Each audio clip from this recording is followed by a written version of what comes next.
계속해서 참 하나님의 참신에 대해서 알지 못하는 자들에게 참신에 대해서 과학을 통해서 그 아된 사람들에게 증거해 주고 있습니다. 세 번째는 26절 이하죠. 인류의 모든 족속을 한 혈통으로 만드사 온 땅에 거하게 하시고 저희 연대를 정하시며 거주의 경계를 항하셨다. 그래서 참 신이 하신 일이 무엇이었습니까? 인류의 모든 족속을 한 혈통으로 만드셨다는 것입니다. 저와 여러분은 알지요? 아담을 창조하신 것이죠. 아담의 후손으로 보내신 거란 말이죠.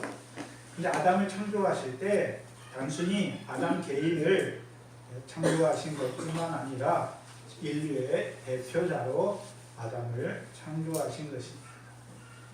창조하시되 하나님의 형상으로 지으신 것이죠. 그래서 아담의 후손인 우리도 다 하나님의 형상으로 지음받은 자들인 것을 보여주시죠. 그래서 저와 여러분이 누구입니까? 하나님의 자손이죠. 아담의 후손이란 말이죠. 그럼 저와 여러분은 하나님이 천지를 지으시고 또한 사람에게 생명과 호흡과 만물을 친히 주시고 또요 우리를 지으셨는데 인류의 모든 족속을 지으셨는데 한 혈통으로 지으셨다라고 말하는 것입니다. 그러면 한 혈통으로 지었다는 것은 그 당시 에덴에도 여러 민족들이 와서 살잖아요. 근데 다 뭐란 말입니까? 하나님이 지으신 형상이라는 것이죠. 이것은 뭘 말씀하냐면 누가복음의 족보를 말하는 거예요. 그래서 누가복음의 족보는 예수로부터 거꾸로 올라가지요. 올라가는데 누가복음 3장을 한번 보시면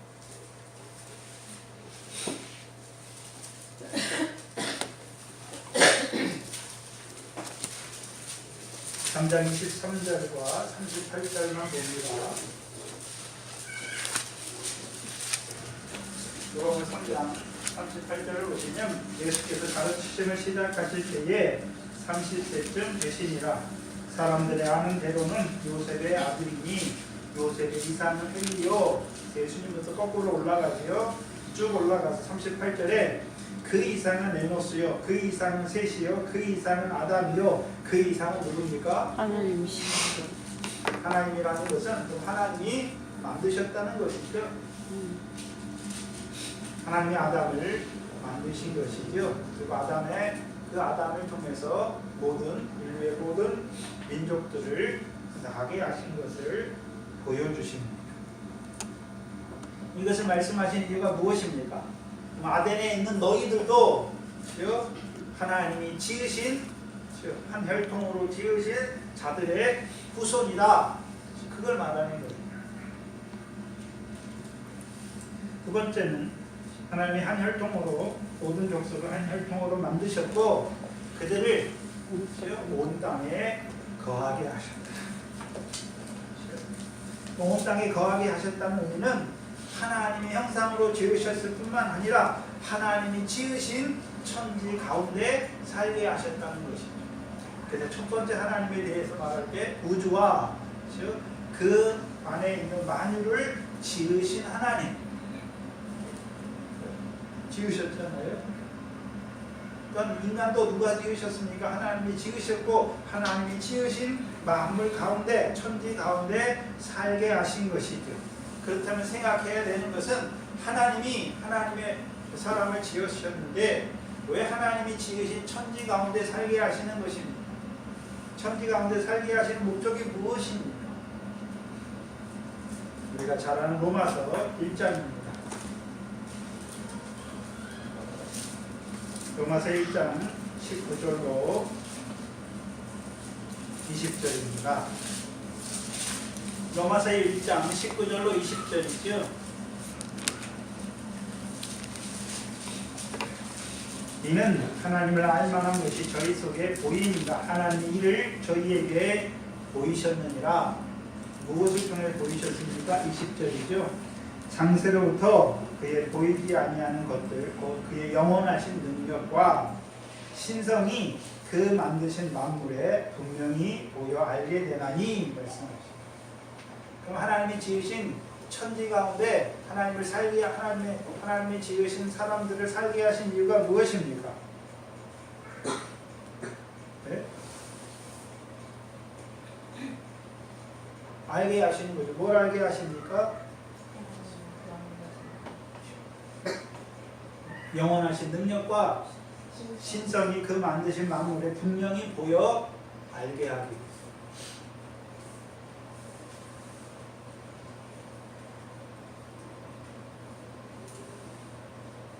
알게 하시는 거, 하나님에 대해서 알게 하시기 위해서 하나님이 창조하신 사람을 하나님이 지으신 천지 가운데 살게 하시는 것이죠.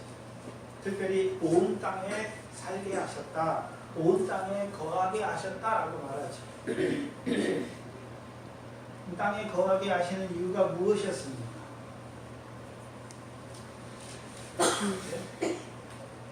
땅에 거하게 하시는 이유가 무엇이었습니까? 궁극적으로 하나님을 알게 하시려고, 이 밖과 같은 세상에서 하나님을 알게 하셔서 하나님을 섬기는 자로 세우게 하시는 것이죠.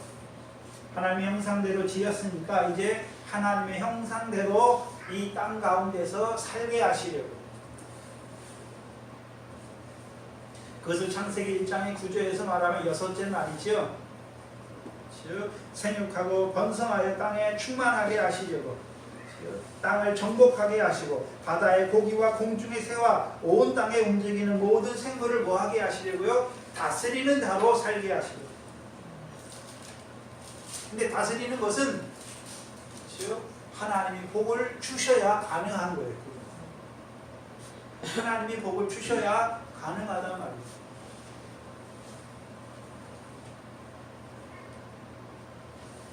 그래서 하나님의 형상대로 지음받았고 하나님이 지으신 그 온 땅에 거하게 하셨음에도 불구하고 하나님을 알지 못하는 자들로 살았던 것이, 이제 그걸 알려주는 거예요, 이들에게.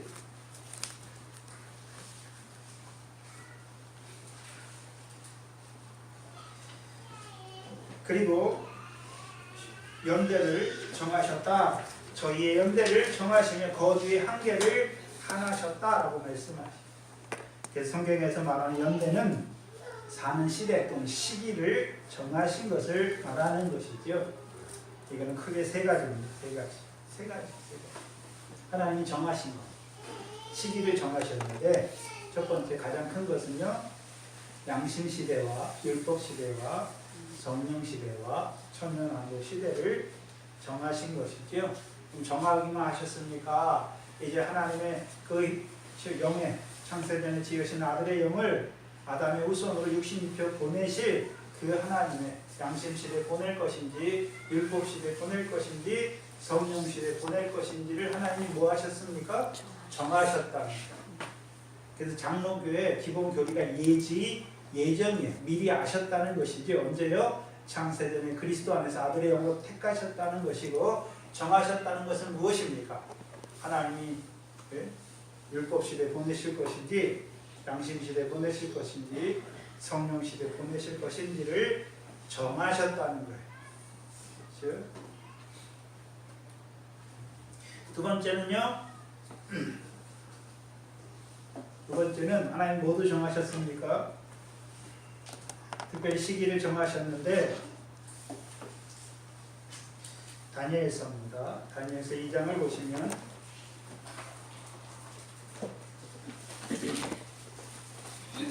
다니엘서 2장 다니엘서 2장을 보시면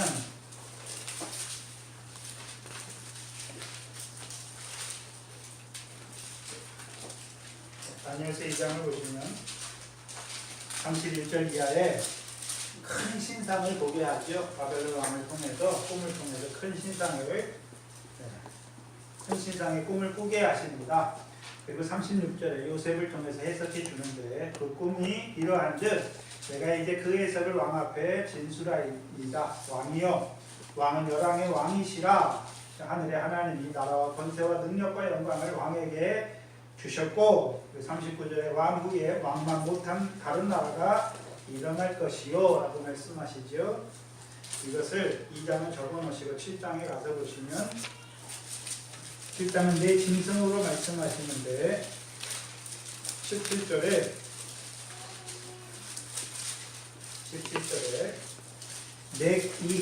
내 큰 짐승은 내 왕이라 세상에 일어날 것이라. 하나님이 뭐도 정하셨습니까? 세상에 일어날 열왕의 때도 정하신 것이죠. 그렇죠? 열왕의 때도 정하신 거예요. 그래서 다니엘서 2장 44절에 보시면 그 열왕의 때에 하나님이 뭐 하십니까? 이 세상에 권세들을 세우시는 것도 누가 정하신 것입니까? 하나님이 정하셨어요. 그래서 이 다니엘서 2장 44절에 이 열왕의 때에 하늘의 하나님이, 열왕은 자기의 나라를 권세로, 자기의 권세로 자기 나라를 세워가시고, 하늘의 하나님은 뭐 하십니까? 그 열왕의 때에 한 나라, 하나님의 나라를 세우시는 것이죠. 이것은 영원히 망하지도 아니할 것이요, 그 국권이 다른 사람에게도 돌아가지 아니할 것이요, 도리어 모든 나라를 쳐서 멸하고 영원히 설 것이다. 왕이 사람의 손으로 아니하고 산에서 뜨인 돌이 철과 녹과 진흙과 은과 금을 부서뜨린 것을 보신 것은 하나님이 장래의 일을 왕에게 알게 하신 것이다. 그럼 장래 하나님이 하실 일이 무엇입니까? 때와 시기에 관한 것이지요. 이게 두 번째예요. 세 번째는 전도서 7장입니다. 전도서 7장을 보시면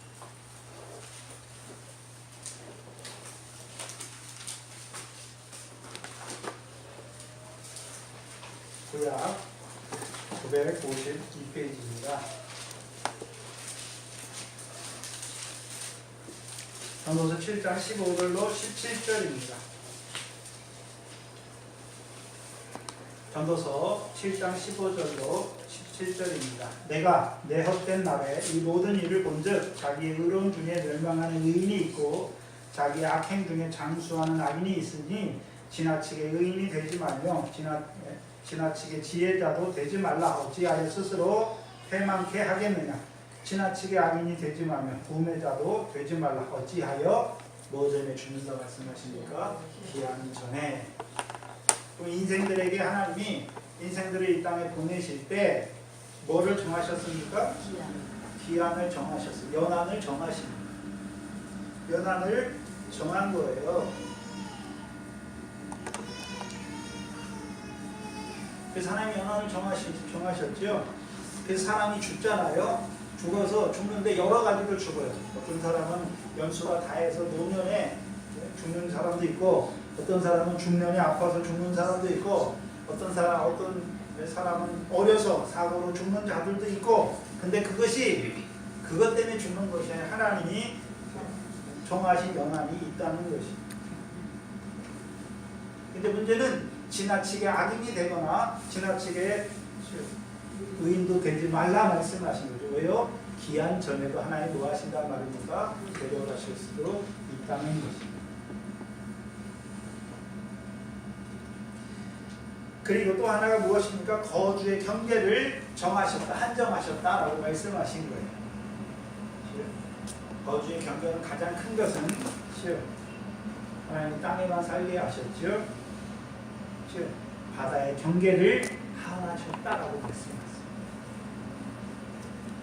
시편 104편 6절로 9절이 뭘 보여주시냐면 창세기 9장의 역사를 보여주세요. 시편 104편을 한번 보시면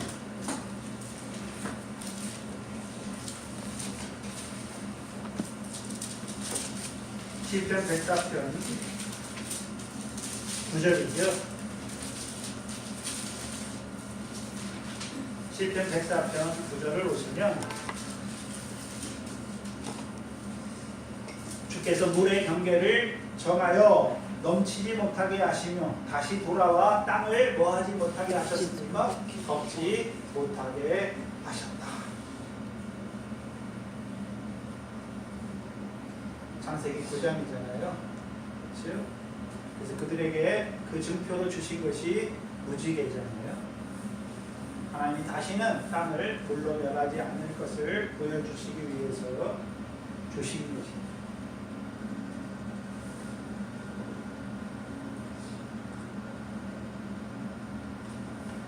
이제 더 들어가서 경계를 말할 때에는 민수기 34장을 보시면 이스라엘 백성의 경계가 나와요. 민수기 34장 1절 이하에 보시면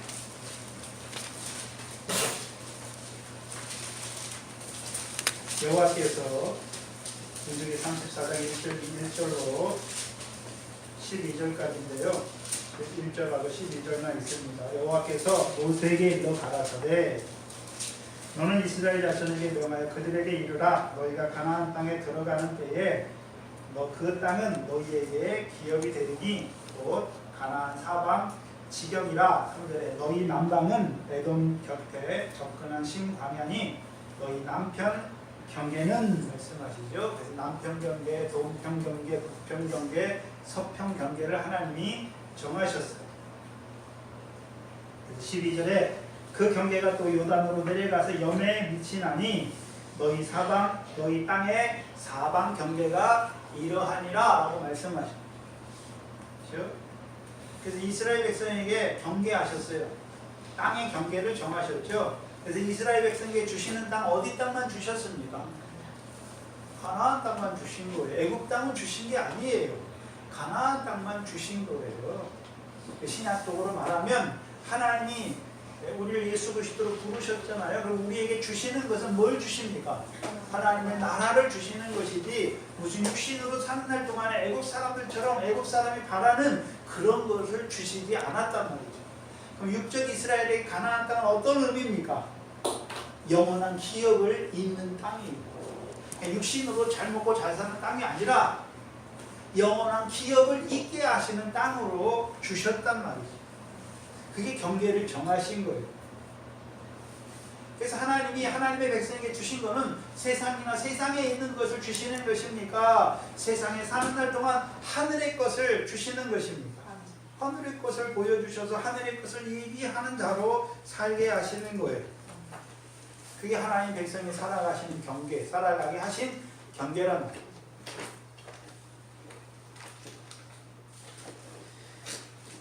그렇다면 하나님의 백성에게만 경계가 있습니까? 아닙니다. 신명기 32장을 보시면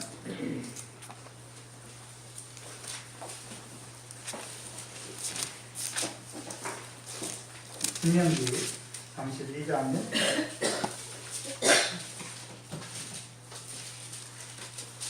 7절로 9절입니다.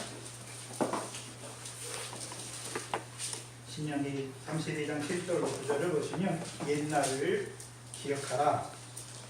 역대의 연대를 생각하라. 내 아비에게 물으라. 내가 내게 설명할 것이요 내 어른들에게 물으라. 그들이 내게 이르리로다. 뭘 이룹니까? 지극히 높으신 자가 열국에 기업을 주실 때에 인정을 분정하실 때에 이스라엘 자손의 수요대로 민족들의 경계를 정하셨다. 민족들의 경계를 정하셨는데 열국의 경계를 나누실 때 열국의 경계를 정하셨는데 뭐를 따라 정하셨습니까? 이상해요. 그렇죠? 이스라엘 백성의 수요대로 민족의 경계를 정하셨다라고 말하는 거예요. 그게 여호와의 분계신 자기 백성이라. 야곱은 그 택하신 기업이다. 하나님이 이스라엘 백성의 경계도 정하셨지만 열국의 경계도 뭘 따라 정하셨습니까? 이스라엘 자손의 수요를 따라 열국의 경계도 정하신 거예요. 이게 무슨 의미일까요?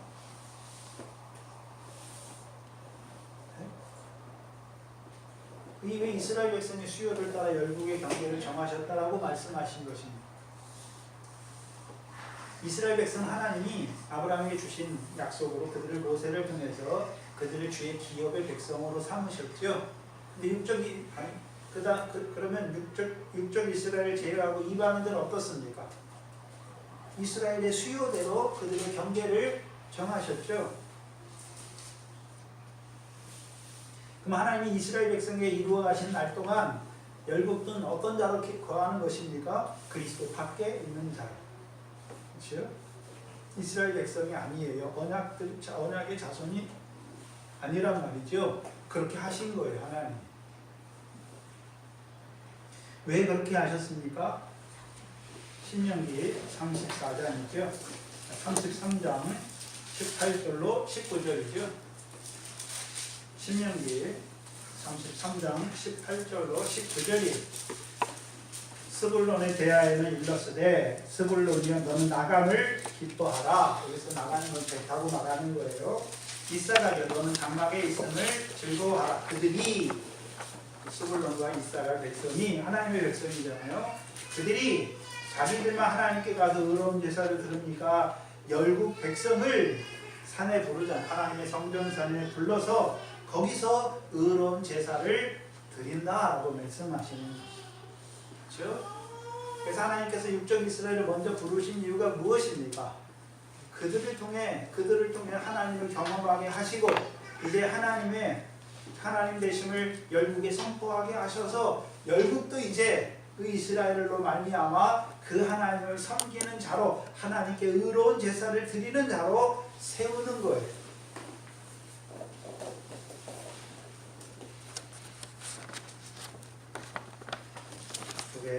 시편 67편이죠. 시편 67편을 잘 보시면 하나님께서 이스라엘에게 먼저 은혜와 복을 주시는 이유가 무엇입니까? 이스라엘을 통해서 열국을 하나님의 기업으로 부르시기를 원하신 것이에요.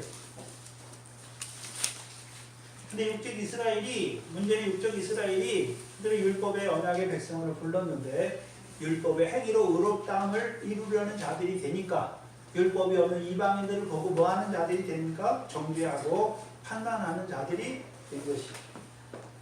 즉 자기들은 율법으로 의롭고 열방은 율법이 없으니까 그들은 즉 하나님의 정죄와 하나님의 심판을 받은 자들이다라고 생각해서 이방인과 교제하는 것을 위법한 것으로 만들어 버리잖아요.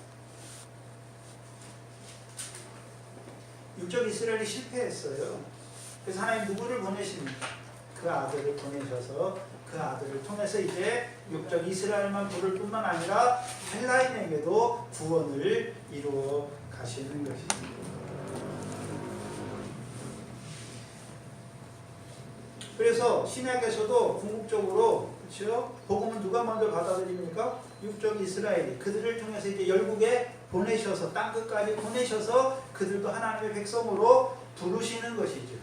그래서 이스라엘의 수요 어떤 수요입니까? 어떤 수요입니까? 이사라가 스불론과 같이 사랑하는 어부의 일을 하는 그들을 통해서 그렇죠? 열국 백성 어떻게 하십니까? 부르시는 것이 부르시는 거예요.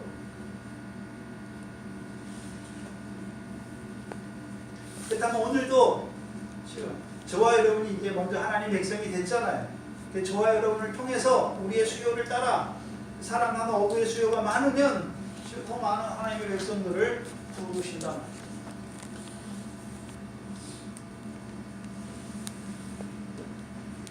그럼 이렇게 하신 이유가 무엇입니까?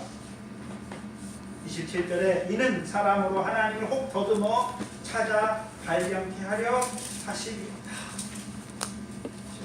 하나님을 찾아 발견하게 하시리.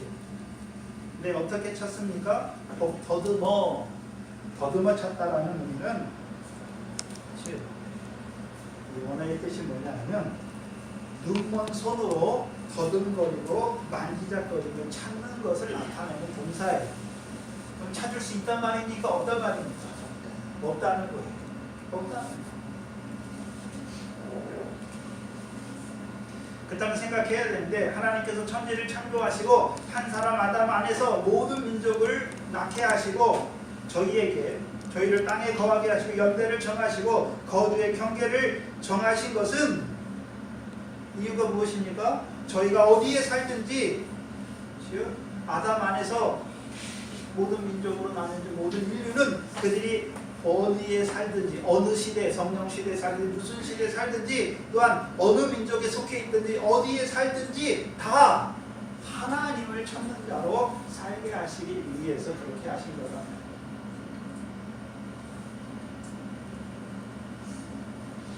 그래서 어떻게 보면 열방으로 살아갈 때 그들이 다른 신을 섬기는 거잖아요. 그 신을 섬기는 것도 어떤 의미가 들어가 있습니까? 하나님을 잃어버렸잖아요. 그러니까 신을 섬기긴 섬기는데 엉뚱한 신을 섬기는 것이고요.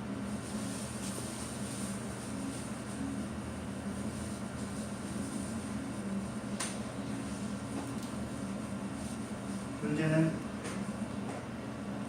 근데 왜 발견하지 못했습니까? 우리 각 사람에게서 멀리 하나님은 우리 각 사람에게서 멀리 떠나 계시지 않다라고 말씀하죠. 왜 멀리 떠나 계시지 않는데도 왜 발견하지 못했습니까? 우리가 멀리 떠났잖아요. 그렇죠? 그게 로마서 1장 18절로 23절이죠. 그렇죠? 하나님을 알만한 것을 주셨는데 하나님의 이름에 영화롭게도 아니하고 하나님께 영광을 돌리지도 아니하고 왜 그렇습니까? 마음에 하나님 두기를 싫어하는 거죠. 그래서 우리가 어떤 자로 살기를 원했습니까? 육체와 마음이 원하는 대로 살기를 원했잖아요. 그래서 마음에 하나님 두기를 싫어한 거예요.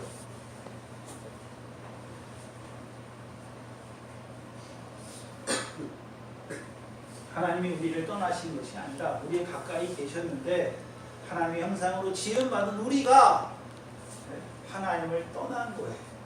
그러니까 하나님을 발견하지 못했던 것입니다.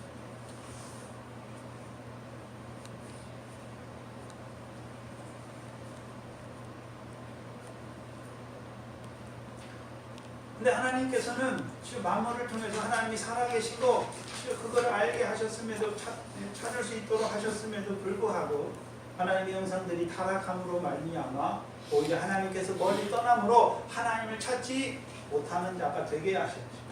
오히려 어떤 자로 살아갑니까? 세상 지식을 가지고 자기를 엉뚱한 우상을 섬기는 자들이 되었죠. 그럼 하나님 그렇게 하신 이유가 무엇입니까? 마지막에요. 전도에 미련한 것으로 부르시는 거예요. 부르시는 거예요.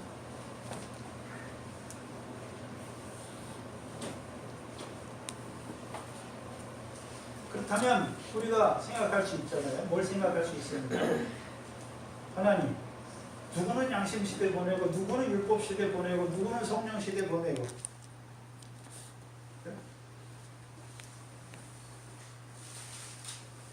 또 좀 불공평하지 않습니까? 라고 말할 수도 있지요.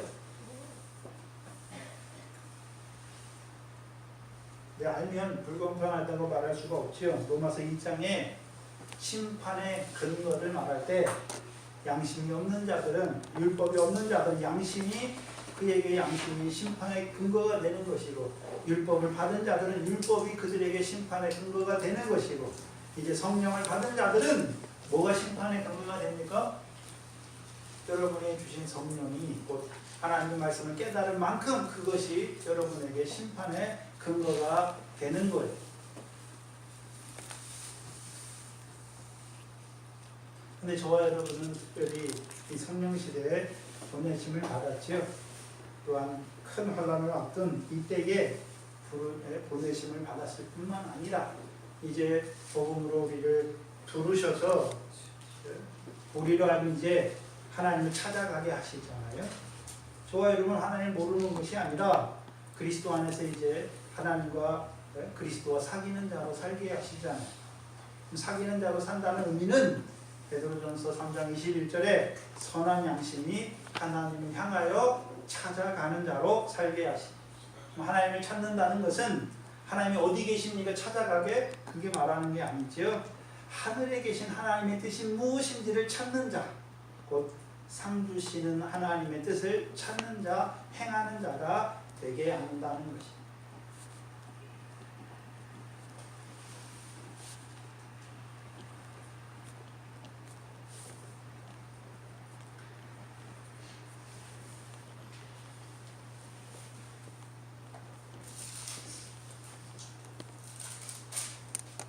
네 번째가 신의 소생이다 하고 말합니다. 신의 소생이라는 것은 28절 중반절에 보시면 아덴에 있는 시인 중에도 어떤 사람의 말과 같이 우리가 그의 소생이다, 그 신의 소생이다 라고 말하죠. 그럼 아덴에 있는 사람들이 인간들을 말해서 신의 소생이라고 말할 때는 하나님의 소생이란 말입니까? 제우스의 소생이란 말입니다. 제우스의 소생이란. 근데 바울을 통해서 이제 제우스가 참 신이 아니라 우주와 그 가운데 만유를 지으시고 천지의 주제가 되시고 사람에게 생명과 호흡과 만물을 친히 주시고 또요 한 혈통으로 인류의 모든 민족을 한 혈통으로 정하시고 땅에 거하게 하시고 연대와 거주의 경계를 하나신 하나님, 그 하나님의 너희가 뭐라 말입니까? 소생, 그 신의 소생이란 말.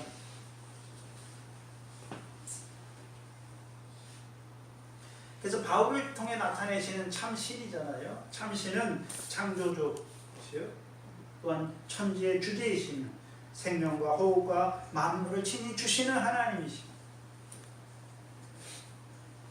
인류의 모든 족속을 한 혈통으로 만드시고 온 땅에 거하게 하신 연대와 거기의 경계를 정하신 그 하나님의 소생이다 라고 말하는 것.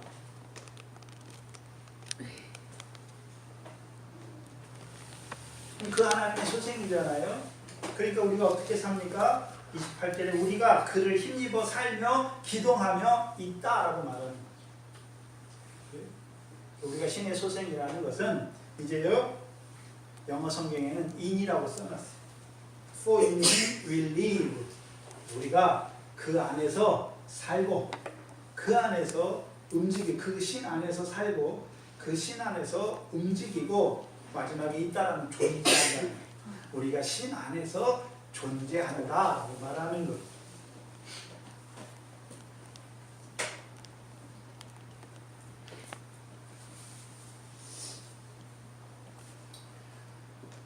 그래서 이 바울을 통해서 참 신에 대해서 말씀하시고 신은 이런 분이다라고 말씀하시고 너희가 신의 소생이다라고 말하는 것은 이제 너희가 그 신 안에서 살고 움직이고 존재한다라고 말하는 거예요. 그래서 앞에 있는 세 가지를 다 뭉뚱그려서 하나로 지금 말하는 거예요. 네? 우주와 그 만유를 지으시고 천지의 주제가 되시고 만민에게 생명과 호흡과 만물을 친히 주시고 인류의 모든 족속을 한 혈통으로 만드시고 온 땅에 거하게 하시고 연대를 정하시고 거주의 경계를 한정하신 그 하나 신 안에서 너희가 살며 움직이며 존재한다라고 말하는 거예요.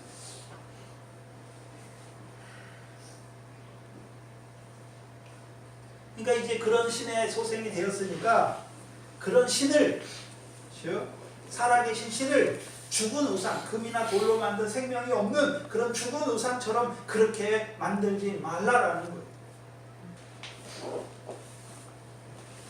한마디로 그 신을, 참 신을 금이나 은이나 동과 같이 사람이 만든 우상과 같다고 생각해서는 안 된다는 거예요. 생각해서는 안 된다는 거예요.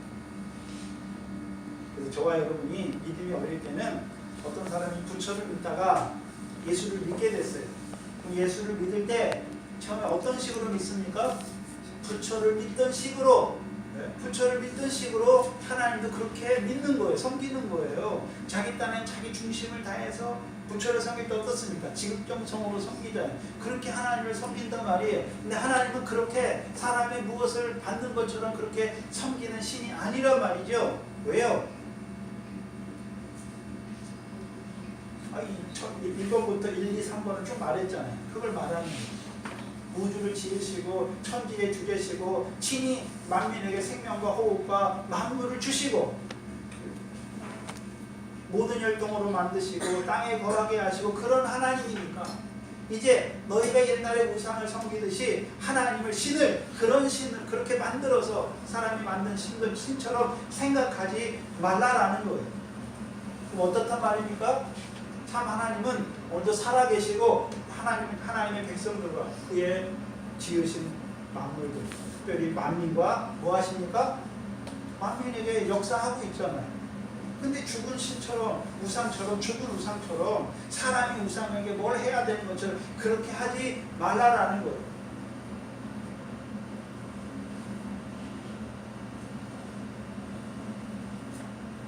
근데 예수 믿는 자들 중에서도 그런 옛날의 습관이 남아있어요.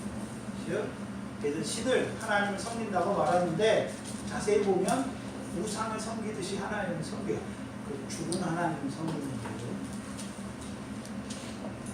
그렇죠? 죽은 하나님 섬긴다고.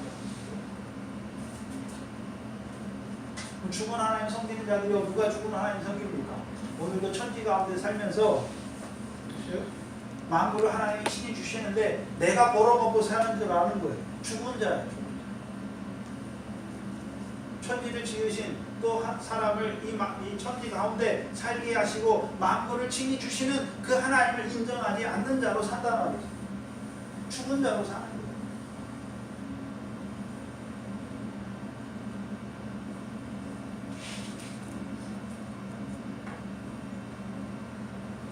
(30절에) 알지 못하는 시대에는 하나님이 허물지 아니하셨다.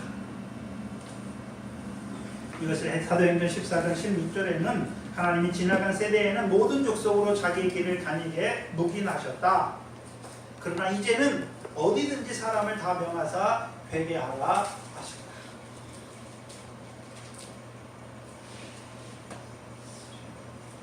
누구를 통해서 회개하게 하십니까?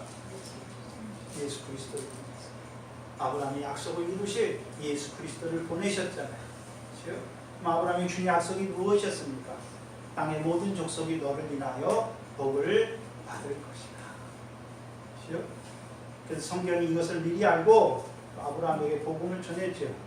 이방이 믿음으로 의롭다 함을 얻게 되는 것을 말씀했단 말이에요.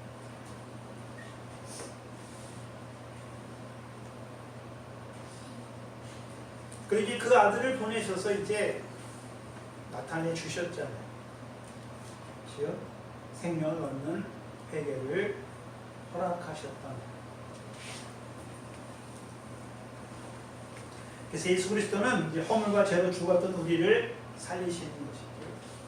살리셔서 이제 하나님, 그 아들을 보내신 그 하나님을 섬기는 자로. 근데 그 하나님은 어떤 하나님이었습니까? 우주와 그 가운데 만물을 지으시고 천지의 주제 쭉쭉쭉 나오죠. 그 하나님. 그리고 너희가 그 하나님의 백성이다, 아들들이다 라고 말하죠.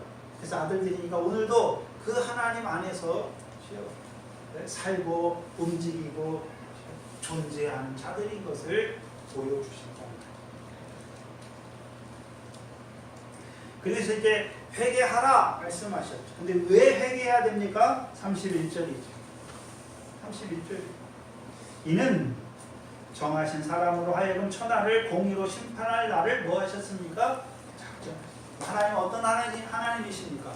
천하를 공의로 심판하시는 하나님. 그 다섯 번째 마지막. 하나님은 어떤 하나님입니까? 천하를 공의로 심판하시는 하나님이십니다. 근데 누구를 통해서 심판하십니까? 정하신다. 누구를 정하셨습니까? 그 아들을 정하셨죠.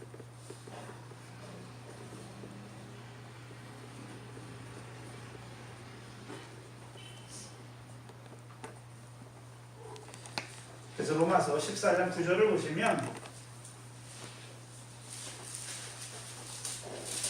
로마서 14장 9절입니다.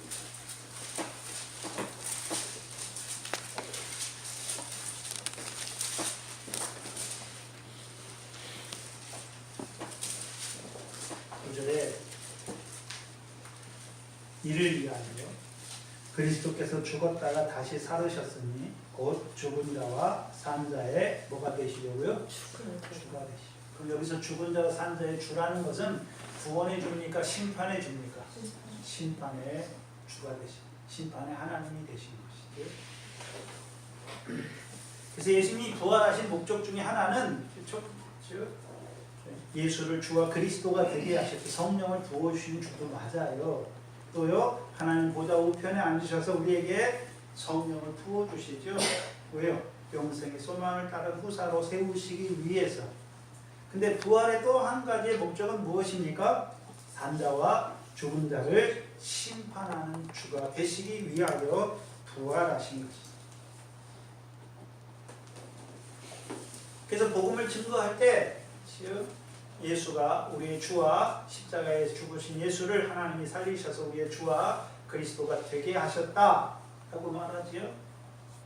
또 나아가서는요 하나님 보좌의 우편에 앉으신 자가 되었다. 마지막이 무엇입니까? 우리의 재판장이시다. 산자와 죽은 자를 심판하시는 우리의 재판장이다.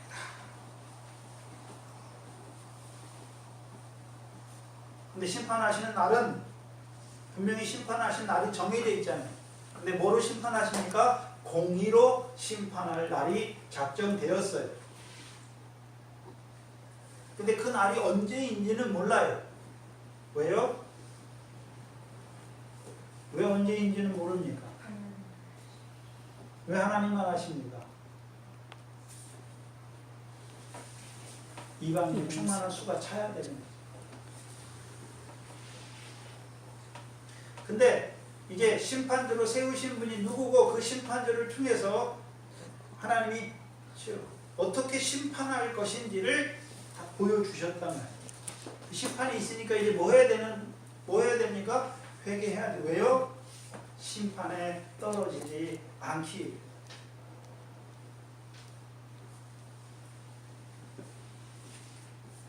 그래서 바울이 이 아덴에서 전할 때 예수와 또 몸의 부활을 전했죠. 근데 다른 데서는 그냥 영광을 얻으셨다. 부활을 말할 때 영광을 얻으셨다. 하나님 보좌 우편에 앉으셨다. 또는 주와 그리스도가 되셨다라고 말해요. 그 다 부활을 말하느냐? 부활을 말하는 다시 살으셨다라고 말하는데 이 아덴에서는 특별히 뭐의 부활을 말합니까? 몸의 부활을 말합니다. 몸의 부활. 몸의 부활을 말합니다.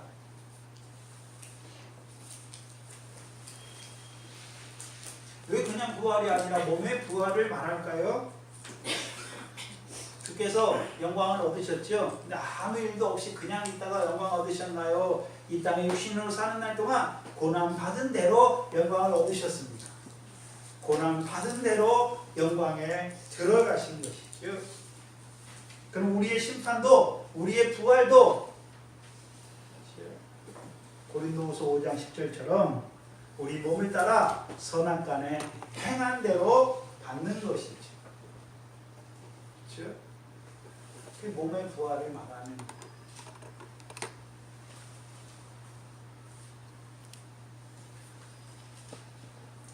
그럼 바울은 고린도 이 아덴에서 뭘 증거했습니까? 예수와 예수의 십자가와 몸의 부활 증거했지. 그러면 아덴에서는 그냥 예수를 하나님이 산자와 죽은 자를 심판하시는 심판주로만 그것만 증거했겠습니까? 그 전에 이미 증거했습니다. 그 전에 예수 그리스도의 이름으로 죄사함 받고 의롭다함을 얻으면 성령을 선물로 주시는 것입니다. 뿐만 아니라 그들에게 이제요 뭐가 있는 것을 보여주시는 것입니까? 심판. 그 예수 그리스도의 심판대 앞에 우리가 설 것을 보여주시는 것입니다.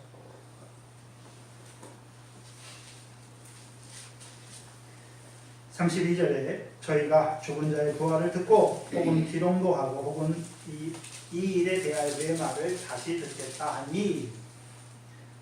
죽은 자의 부활을 듣고 기롱하는 자들은 누구겠습니까? 철학자들이죠. 에피쿠로스 학파와 스토아 철학자들이잖아요. 왜요? 이들은 죽음을 어떻게 봤습니까? 다시 원자로 돌아가는 것이죠. 에피쿠로스 학파도 스토아파는요, 죽음이 진정한 자유의 도라라는 것으로 생각했죠. 이들이 자기들은 죽는 게 진정한 행복의 도다라는 건데 몸의 부활을 말하니까 기롱하는 거죠.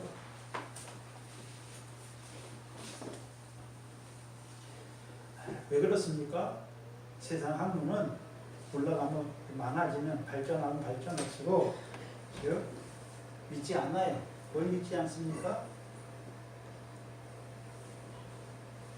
자기들이 생각하는 이성과 합리적인 그런 기준에 의해서 그거에 의해서 믿어지지 않는 것은 안 믿는 거예요. 그렇죠? 그러니까 부활에 대해서 믿어지지 않는 것이죠. 세상에서 세상 지혜가 많을수록 잘 안 믿게 돼 있어요. 왜요? 자기가 똑똑하니까 스스로 지혜 있는 줄 알아요. 근데 미련한 것이죠. 세상에 대해서는 잘 알아요. 인간에 대해서도 잘 알아요. 근데요, 인간을 지으신 이 세상을 창조하신 하나님에 대해서는 모르잖아요. 왜요? 자기 지식 가지고 판단해요. 그게 세상 초등학문의 한계죠. 근데 32절에 이에 바울이 저희 가운데서 떠나매 34절에 몇 사람이 그를 친하여, 이 친하다는 말은 달라붙었다, 부착하다, 어디에서 왔냐면 악교로 붙이다는 거에서 왔어요. 바울을 뭐하는 자들도 생겼습니까? 붙쫓는 자들도 생긴 것을 보여주십니다. 근데 34절에 보세요. 많습니까? 몇 사람입니까? 몇 사람? 그렇죠? 그래서 아덴에서는 숫자가 많지가 않아요. 몇 사람이 몇 사람. 그렇죠? 근데 몇 사람이 그를 친하여 믿으니 그 중에 아레오바고 관원 디오노시오와 디마리라 하는 여자와 또 다른 사람들도 있더라라고 말씀하셨어요. 주목하는 사람이 누굽니까? 아레오바고 관원이죠. 그렇죠?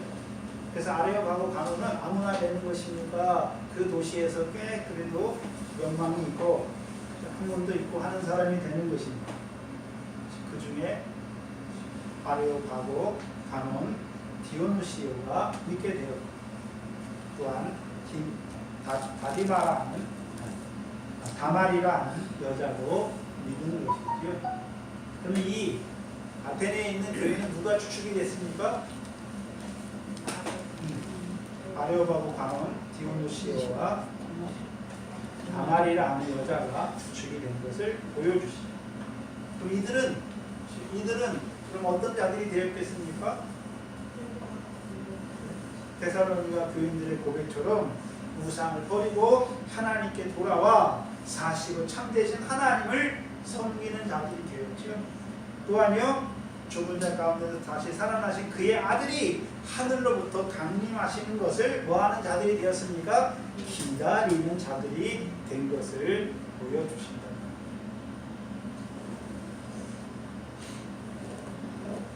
근데 다른 도시에 비하면 그렇죠? 너무 적잖아요.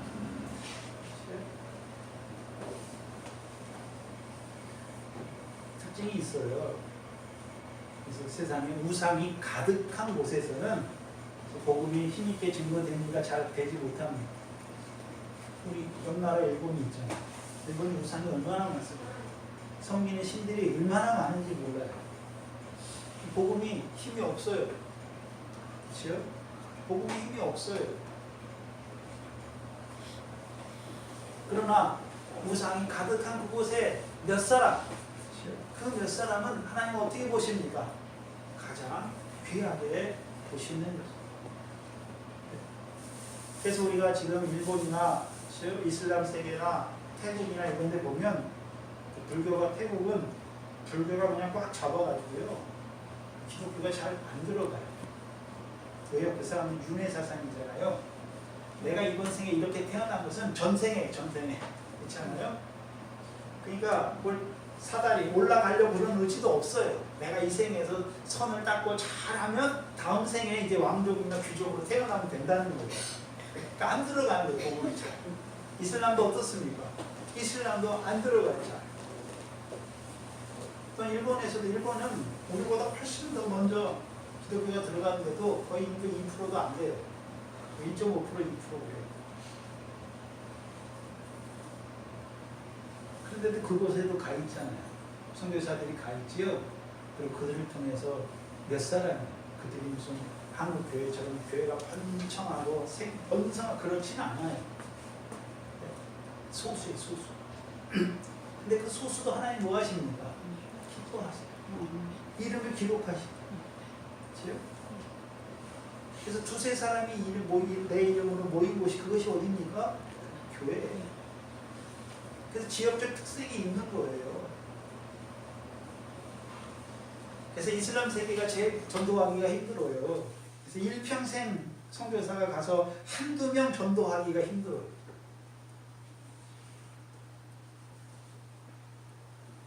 근데 하나님은 그것을 바라시는 것이죠. 그래서 보내시잖아요. 물론 영광의 복음 거기까지 못 자라나도 그들이 예수의 복음을 알고 자기가 이 세상 사람이 아니라 그렇죠? 하나님의 백성인 걸 알고 그 안에서 하나님이 은혜 주시는 그 가운데서 살아가는 것만 해도 얼마나 귀하고 존귀한 것이죠. 그래서 우리도 우리 교회는 우리가 지금 우즈벡을 후원하고 있지요. 그래서 물질로만 후원하는 것이 아니라 그 사역들을 통해서 그래서 우즈벡에서는 병원이나 양로 그 사역을 통해서 들어가야 실질적인 문제에 들어가야 이 사람들이 실질적으로 이 사람들이 기독교인인데 그렇죠? 같은 신을 믿는 자기들도 다 버리는 사람들이죠. 그래서 양로원에 오는 사람들은 대부분 잘 사는 사람들이 안 와요. 그렇죠? 사회적인 약자, 거의 과부, 고아, 그렇죠? 노인네들, 자식들이 버린 노인들 그런 사람들이 그 복음의 증인들의 그 사랑을 입어서 네가 믿는 하나님을 바로 믿겠다라고 고백하는 거지. 거기서 많은 걸 바랄 수는 없어요. 그렇죠? 대부분 김성규 선교사님 얘기를 들어보니 초창기에 가서는 다 우편망대요, 우편망. 와서도 잘 안 믿는데. 네? 그리고 시험을 한대요. 그러다가 이제 거의 돌아가시기 전에는 다 회개하고 세례받고 이렇게 돌아가시고 또 그 중에서도 자라나서 그 복음사에게 함께 힘쓰는 자들이 있는 것이죠. 그래서 저와 여러분들이 이제 그 열방을 향해서도 기도를 해야죠. 오늘도 많은 선교사들이 나가 있잖아요. 그들을 위해서도 그러니까 중국에 있는 교회들을 위해서도 늘 기도하시기 바랍니다. 기도하겠습니다. 하나님 감사합니다. 우리가 아테네에 있는 자들과 같이 우상을 섬기는 우리들을 바알과 같은 복음의 증인들을 통해서 이제 그 예수를 보내신 그 하나님을 우리에게 증거하여 주셔서 이제는 하나님의 백성 우상에 합된 것을 버리고 하나님께 돌아와 사시고 참되신 그 하나님을 섬기는 자로 우리를 세우신 아버지 하나님 감사합니다. 그것도 감사한데 이제는 자라게 하셔서 이제 그 하늘의 상과 영광에 합당한 결실과 열매를 맺게 하실 뿐만 아니라 이 천지를 지으시고 또한 주재하시며 또한 친히 생명과 호흡과 만물을 우리에게 더하시는 그 하나님의 소생으로 하나님의 자녀로 이 땅에서 살게 하시니 감사합니다. 이 천지를 지으신 그 하나님의 뜻을 깨닫게 하셨어요. 잠깐 육신으로 산 날 동안에 우리 천지를 창조하시고 섭리하시는 그 하나님의 은혜 안에서 살아가는 저희들 되게 하시고 잠깐 우리를 이 밖과 같은 세상에 보내신 그 하나님의 뜻을 온전히 이루어가는 저희들의 남과 인생이 되게 하여 주시옵소서.